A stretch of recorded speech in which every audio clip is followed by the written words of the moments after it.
rétablir la France dans sa puissance, dans sa grandeur et dans sa mission universelle. Alors, il y a au moins 4 volets. Le premier volet, c'est ce que j'appelle le volet diplomatique. La prétendue construction européenne vise à rayer l'influence mondiale de la France de 2 façons. Premièrement, par l'absorption. L'absorption, c'est ce qu'on a vu par exemple avec le Conseil de sécurité des Nations Unies. Vous savez que la France, grâce au fait que Charles de Gaulle a fait que la France faisait partie des puissances victorieuses de l'Allemagne nazie, Charles de Gaulle a obtenu que la France soit membre permanent du Conseil de sécurité des Nations Unies avec droit de veto. Eh bien, ce poste-là, c'est ce qui nous a permis, comme vous le savez, de nous opposer de temps en temps à l'impérialisme, notamment à l'impérialisme américain. De plus en plus d'européistes, et c'est un exemple significatif, et je pense tout particulièrement à EELV, à M. Cohn-Bendit et à Mme Duflot, demandent que la France cède son siège de membre permanent au Conseil de sécurité de l'Organisation des Nations Unies, soit au profit d'un siège mixte franco-allemand, ça c'est la proposition de M. Cohn-Bendit, soit au profit de l'Union européenne. Alors, avant de dire « ouh », je voudrais quand même attirer l'attention sur le fait que, j'y reviendrai dans un instant, qu'il y a une deuxième façon de rayer l'influence de la France au niveau mondial, c'est le démembrement délibéré à l'insu des Français. L'exemple le plus significatif, ce sont les groupements européens de coopération transfrontalière qui s'appellent les GECT, dont là aussi, peut-être on ne vous en a sans doute pas beaucoup plus parlé que du système INDECT. C'est quoi les GECT ? Eh bien, vous voyez, il s'agit de plus en plus de développer des régions qui sont délibérément transnationales pour favoriser le développement de politiques communes à cheval ici, par exemple, sur la France, la Belgique, le Luxembourg et l'Allemagne. Ça s'appelle grosse région, c'est la grande région. Et puis ici, par exemple, dans le domaine en pays catalan. Donc, vous avez par exemple ici un premier projet GECT autorisé en Italie avec la région Provence-Alpes-Côte d'Azur, Ligurie. Tout ceci, évidemment, étant piloté par l'Europe de façon parfaitement préméditée. L'idée étant de faire éclater les schémas nationaux, en fait de détruire les États. Alors moi je pose une question. À qui l'absorption et le démembrement de la France profitent-ils ? Qui servent au fond tous les Français qui se moquent de la grandeur de la France ? On n'ose plus en parler quand je parle de la grandeur de la France. Les gens se disent « mais qu'est-ce que c'est que ce ringard ? Quelle idée de réac ?» Comme dirait M. Cohn-Bendit ou Mme Duflot, la grandeur de la France. Arrêtons d'en parler. Mais ils servent quoi ? Quels sont les intérêts que servent ces gens ? Eh bien, les intérêts, on l'a vu en février 2003. Au moment du débat sur la guerre en Irak au Conseil de sécurité de l'Organisation des Nations Unies, vous avez eu ici le secrétaire d'État de l'époque, M. Colin Powell, secrétaire d'État américain, qui a osé agiter au Conseil de sécurité une fiole en disant que c'était à l'intérieur le bacille du charbon. Si ça avait été vraiment le bacille du charbon qu'il y avait à l'intérieur de sa fiole en plastique, il aurait fallu dégager les environs dans un rayon de 2 km et tous les gens de l'ONU seraient morts dans les secondes qui suivent. Et il n'y a eu un seul État qui s'est opposé à ces mensonges et à ces manipulations. C'était la France, représentée à l'époque par M. de Villepin, ministre des Affaires étrangères, dont vous savez qu'il a fait un discours qui s'est opposé de façon tout à fait argumentée contre la position américaine, en disant notamment que les armes de destruction massive prêtées, paraît-il, dont on prêtait l'existence à l'Irak, en fait, n'existaient pas, ou du moins que la preuve n'en avait pas été apportée. Ceci a eu pour effet quoi ? Eh bien, a eu pour effet que les Américains n'ont pas obtenu le feu vert du Conseil de sécurité des Nations Unies. Il y a un enjeu décisif qui est l'appartenance ou la non-appartenance à l'OTAN. Pourquoi est-ce que c'est un enjeu décisif ? Parce que ça représente un enjeu à la fois en termes militaires, mais aussi en termes politiques. Rétablir la mission universelle de la France et être le porte-parole de l'émancipation des peuples et de la liberté du monde, ça n'est donc pas seulement le volet diplomatique dont je parlais à l'instant avec notre siège permanent au Conseil de sécurité, la volonté de redynamiser l'ONU, la volonté de lutter contre le double standard, mais c'est également de retirer immédiatement la France de l'OTAN et pas seulement de son commandement militaire intégré, structure militaire ayant perdu toute légitimité depuis la fin de la guerre froide. Le deuxième point, c'est de désengager nos armées des guerres de la gouvernance mondiale, notamment en rappelant immédiatement les troupes françaises engagées en Afghanistan, en Libye ou ailleurs. Un mot sur le volet scientifique. Il faut une relance urgente de la recherche française fondamentale et appliquée,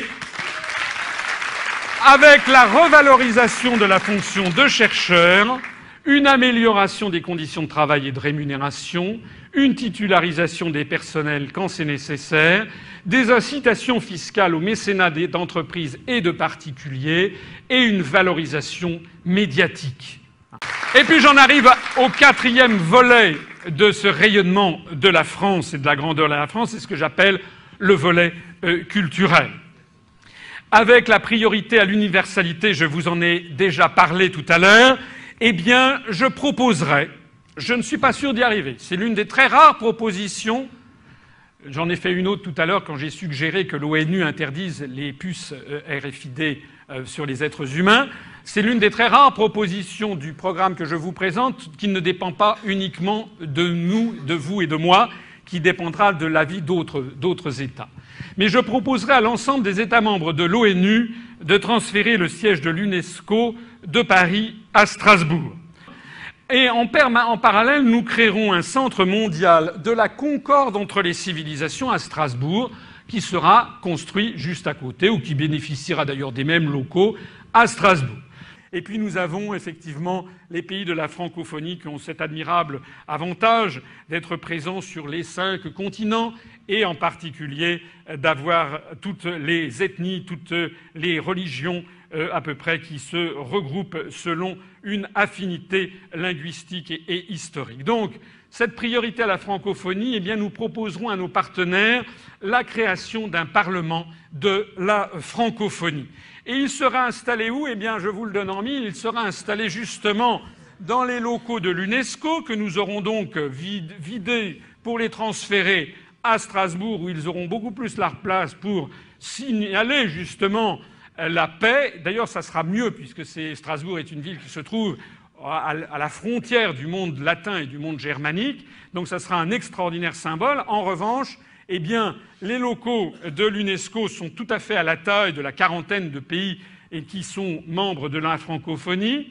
Nous proposerons, là aussi, je ne sais pas si nos partenaires l'accepteront, nous proposerons ce Parlement qui serait installé dans ces locaux à Paris, dont l'objectif serait d'entretenir un lien politique permanent entre les États de la francophonie et non pas un vague secrétariat qui manque considérablement de moyens et puis un sommet une fois tous les 2 ans, de donner corps à une véritable communauté francophone, de contrecarrer les théories racialistes et guerrières du choc des civilisations promues par les think tanks américains et dont la construction européenne est une application régionale, de permettre l'élaboration, si c'est possible, de positions communes de la francophonie sur tous les grands sujets planétaires. Par exemple, sur le système financier international, par exemple la réforme de l'Organisation mondiale du commerce, par exemple les termes de l'échange, par exemple les évolutions naturelles et sans doute souhaitables du franc CFA, par exemple les problèmes environnementaux, par exemple la paix dans le monde. Eh bien, je veux vous assurer que si dans des instances comme l'ONU, l'Organisation mondiale de la santé, l'Organisation mondiale du commerce, etc., il y avait les 40 États de la francophonie qui avaient une position commune de temps en temps sur un sujet, eh bien ce serait quelque chose de très important. Très important. C'est justement ce que ne veulent pas les européistes. C'est justement ce que ne veulent pas les anglo-saxons. Ils veulent justement nous couper de ce qui fait notre vraie puissance. D'ailleurs, j'ai déjà souligné, je l'avais écrit déjà dans la charte qui fonde l'UPR, où j'avais déjà précisé que nous constitutionnaliserions le principe du siège permanent au Conseil de sécurité pour la France. Ce sera aussi un siège permanent qui si possible, se fera le porte-parole des positions de l'ensemble de la francophonie, qui permettra par notre voix non seulement la voix de la France, mais la voix de la francophonie. Et c'est pas quelque chose d'artificiel, puisque une langue, c'est quand même d'abord et avant tout une vision du monde et une affection partagée. À propos d'affection partagée, eh bien, réorienter une partie de notre aide vers l'Union européenne en une aide vers les pays de la francophonie. Ces fonds proviendront pour partie des économies considérables réalisées du fait de nos retraits de l'Union européenne. Et puis développer un système d'échange d'étudiants très important de type Erasmus avec les pays de la francophonie. Je ne voudrais pas terminer ce point sur le rayonnement, notamment culturel, sans dire un mot également des pays qui, eux, ne sont pas de la francophonie. Enfin, ils sont de la francophonie, mais ils sont plus que de la francophonie. Ils font partie du territoire de la République française, qui sont les départements ou les territoires d'outre-mer. Je rappelle que 2,7 millions de nos compatriotes, c'est-à-dire quand même 4,5% de la communauté nationale, vivent dans les départements et les territoires d'outre-mer. Vous voyez ici, en haut, de haut en bas et de gauche à droite, Saint-Pierre-et-Miquelon, la Martinique avec la montagne Pelée, le pic du Maïdo à l'île de la Réunion et puis les îles des Saintes au large de la Guadeloupe.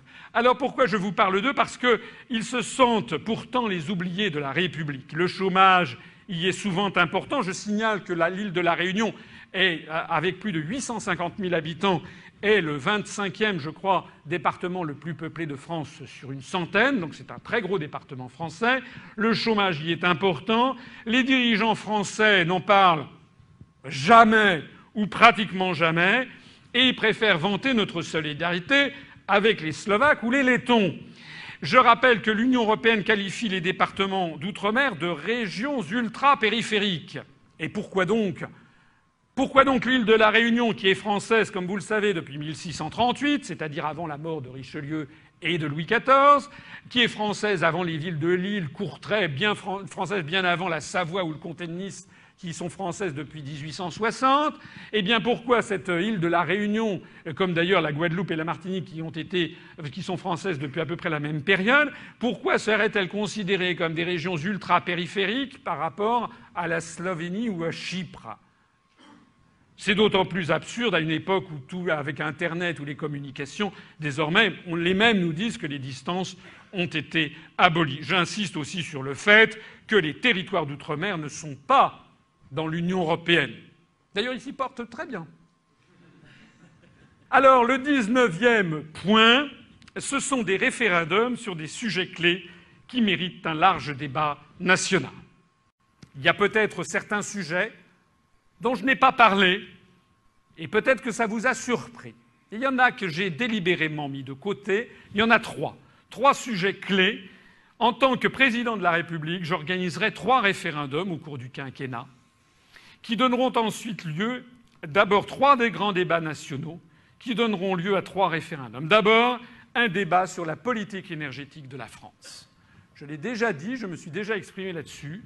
Pourquoi ça ? Bien parce qu'il y a parmi nous des gens qui sont pour le nucléaire. Il y en a qui sont contre le nucléaire. Il y en a qui ont une position ambivalente. Le deuxième de ces grands référendums concernera la dette publique. Et puis le troisième et dernier référendum, c'est un référendum sur l'immigration, puisque c'est un sujet qui, en effet, préoccupe un certain nombre de pans de la société française, à juste titre ou à pas juste titre, mais en tout cas, c'est un sujet sur lequel, conformément à mon état d'esprit, je crois qu'il faut poser les problèmes et que les gens réfléchissent sérieusement. Vous savez qu'actuellement, toute la politique migratoire a été attrait au niveau de l'Union européenne par les articles, notamment, je crois, 67 et 77 du traité sur le fonctionnement de l'Union européenne suite aux accords, au traité d'Amsterdam. Eh bien, il faudra là aussi s'interroger pour savoir qu'est-ce que c'est que l'immigration, est-ce qu'on doit être ou non dans Schengen, quels sont les problèmes à traiter, parce que c'est un problème qui a été empoisonné depuis maintenant des années, et vous connaissez quelle est ma position, je ne vais pas y revenir, mais sur le fait que les pouvoirs publics et les médias ont délibérément jeté de l'huile sur le feu de cette chose-là, pour notamment faire mousser tel ou tel parti politique afin de détourner l'opinion publique des vrais sujets qui sont ceux concernant la souveraineté et l'indépendance nationale, eh bien, il faudra traiter ce sujet en face. Le 20e point, et ce qui est le dernier, avant ma conclusion, ce sont les sujets que n'aborde pas ce programme. Il y en a des tonnes. Et pourquoi je ne vous ai pas parlé de tout ça? Tout simplement parce que ce sont des compétences gouvernementales. Et les choix résulteront des élections législatives.